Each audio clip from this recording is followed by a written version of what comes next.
Müharibə astanası yoxsa böyük diplomatik bazar? Vaşinqtonun yaxın şərqdə hərbi qüvvə toplamasına cavab olaraq Tehran Hörmüz boğazında hərbi təlimlər keçirir. Analitiklərin fikrincə Amerika Birləşmiş Ştatlarının regiondakı əsas məqsədi təkcə İran deyil, eyni zamanda Çin və Rusiyanın yaxın şərqdəki dayaqlarını zəiflətməkdir. Buna baxmayaraq diplomatik kanallar tam qapanmayıb. Qərb mətbuatını yazdığına görə İran öz nüvə istehsalını 10 il müddətinə dayandırmağa hazır ola bilər.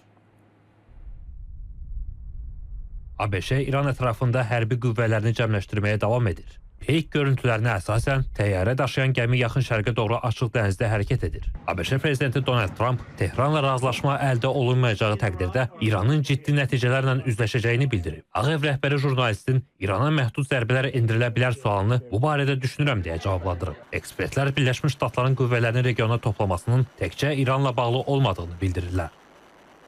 İran'ın nükleer programı, İran'ın füze sistemleri hiçbir tanesi Amerika için bir tehdit sayılmıyor. İsrail için belki tehdit olabilir ama Amerika için tehdit değil ki. Amerika bölgedeki hakimiyetini bir şekilde sürdürmeye çalışıyor. Bundan sonrası Suudi Arabistan Çin'e de satmayacak petrole ya da Amerika'nın nezdinde, Amerika'nın nezaretinde satacak. Herkes artık bundan sonrası Çin'le anlaşmasını tekrar gözden geçirecek. Amerika bunun için geldi, İran için gelmedi. İran için gelmedi belki yanlış olabilir. Belki İran bahanesiyle geldi ama bölge için geldi. Vaşinqton Çinin və Rusiyanın yaxın şərqdəki son dayaqlarından olan İranı da sıradan çıxarmağa çalışır. Bu planın həyata keçməsi üçün hər iki yoldan, həm dialoq, həm də hərbi güc vasitələrindən istifadə edir. Lakin ABŞ-nin yaxın şərqdə gücünü artırması ilə İran da rəqabətə yönəlir.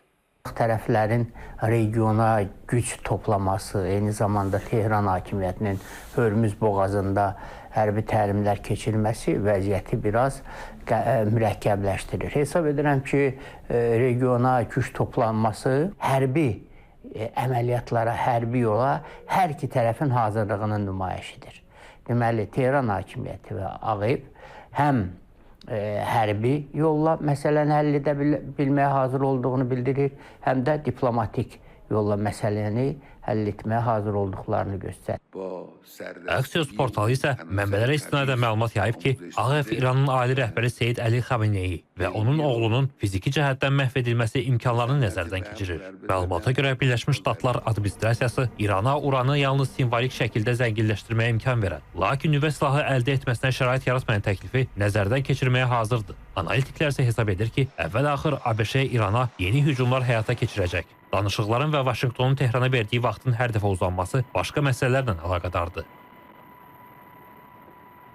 Trump həm daxili auditoriyasını, həm də bütün dünyaya göstərmiş oldu ki, baxın, biz Birləşmiş Ştatlar olaraq müharibəyə getmədik, biz danışıqlara getdik, danışıqlar nəticə vermədi və bundan sonra biz müharibə qərarı aldıq. Buna görə də bu bir sıra həftələri və hətta ayları aldı biz deyə bilərik. Münbit şəraitdə düşünürəm ki, Trump tərəfindən düymə basıla bilər ki, bu da tez bir zamanda da ola bilər, müəyyən vaxt ala bilər. Buna baxmayaraq tərəflərin razılığa gəlmək ehtimalı da az deyil. Xüsusilə də İranın. The Wall Street Journal nəşri yazır ki, Tehran Vaşinqtona nüvə silahını 10 il müddətinə dayandırmağa hazır olduğunu bildirib. Digər şərtlərdən biri də yaxın şərqdəki proksi qüvvələrlə bağlıdır ki, son illər onların da mövqeləri xeyli zəifləyib. Onsuz da Tehran hakimiyyətinin 4-cü bəndi, yəni proksi qüvvələrdən istifadə etməkdən demək olar ki, məhrum olubdur. 400 kiloqramlıq o zənginləşdirilmiş uranı isə başqa ölkə ərazisinə daşıması da problem deyil. Zaten 2015-ci ildə əldə olmuş razılaşmada bu məsələ nəzərdə tutulmuşdu. Digər məsələlər, nüvə proqramının dayandırılması və s. məsələlər isə mən elə ki, bu istiqamətdə tərəflər addım ata bilər. Digər analitik və media mənbələri Vaşinqtonun bazar günü səhər saatlarında İrana zərbələr endirməyə başlaya biləcəyini yazır. Bildirilir ki, əməliyyat məhdud zərbələrlə yekunlaşacaq. Əsas hədəf nüvə və ballistik raketlərlə bağlı obyektlərdir. Məqsəd geniş miqyaslı müharibə deyil, İran hakimiyyətinə qarşı siyasi təzyiqi artırmaqdır.